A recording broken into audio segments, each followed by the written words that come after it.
എൻ്റെ ഏറ്റവും ഫേവറേറ്റ് ആയിട്ടുള്ള ഒരു മൂവിയാണ് അടികപ്പേര് കൂട്ടമണി. അപ്പോൾ ആ പടത്തിൻ്റെ തന്നെ ഡയറക്ടർ എനിക്കൊരു ഇതുപോലത്തെ ഒരു അവസരം തന്നതിന് ആദ്യം തന്നെ താങ്ക് യു സോ മച്ച്. പിന്നെ ഈ പടം ലൈക്ക് ഇങ്ങനെ ആവാൻ കാരണം ഇതിൻ്റെ പ്രൊഡ്യൂസറാണ്. അപ്പോൾ പ്രൊഡ്യൂസറിന് നന്ദി. ആൻഡ് എനിക്ക് ഒരുപാട് അടിപൊളി ആർട്ടിസ്റ്റുകളുടെ കൂടെ അഭിനയിക്കാൻ പറ്റി ഈ പടത്തിൽ. ഇപ്പം മഞ്ജു ചേച്ചി ആവട്ടെ, അശോകൻ ചേട്ടനാവട്ടെ, ഷൈൻ ചേട്ടനാവട്ടെ, എനിക്ക് ഒരുപാട് പഠിക്കാൻ പറ്റി ഇവരിൽ നിന്ന്. ഇപ്പോൾ എന്തൊക്കെയാണ് കാര്യങ്ങൾ, എക്സ്പീരിയൻസ് എത്രത്തോളം ഇതിൽ ഹെൽപ്ഫുൾ ആവും എന്നൊക്കെയുള്ള കാര്യം. അപ്പോൾ ഒരുപാട് താങ്ക് യു.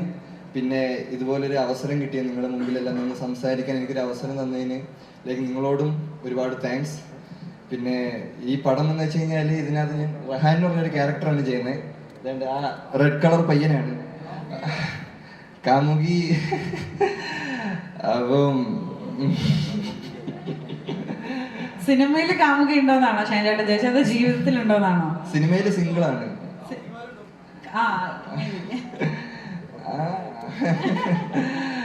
അപ്പം ലൈക്ക് ഇതിനകത്ത് എനിക്ക് അഭിനയിക്കാൻ സാധിച്ചത് ലൈക്ക് റഹാൻ എന്ന് പറഞ്ഞൊരു ക്യാരക്ടറാണ്. അപ്പോൾ അത് ലൈക്ക് ത്രൂ ഔട്ട് വരുന്നൊരു ക്യാരക്ടറാണ്. അപ്പോൾ അത് എത്രത്തോളം നല്ല രീതിക്ക് നിങ്ങൾ സ്വീകരിക്കുമെന്ന് എനിക്ക് അറിയത്തില്ല. ആൻഡ് ഹോപ്പ്ഫുള്ളി ഈ പടം അടിപൊളി ആവട്ടെ എന്ന് മാത്രമേ എനിക്കുള്ളൂ. And thank you so much. Like നമുക്ക്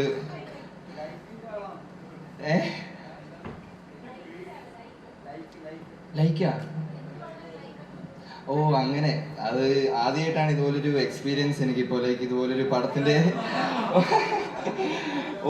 ഓഡിയോ ലോഞ്ചിനൊക്കെ ലൈക്ക് ആദ്യമായിട്ടാണ് എന്നെ ആദ്യമായിട്ടാണ് വിളിക്കുന്നത്.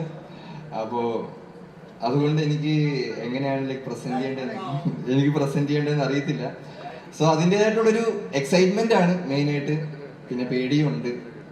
അപ്പോൾ thank you so much and God bless everybody.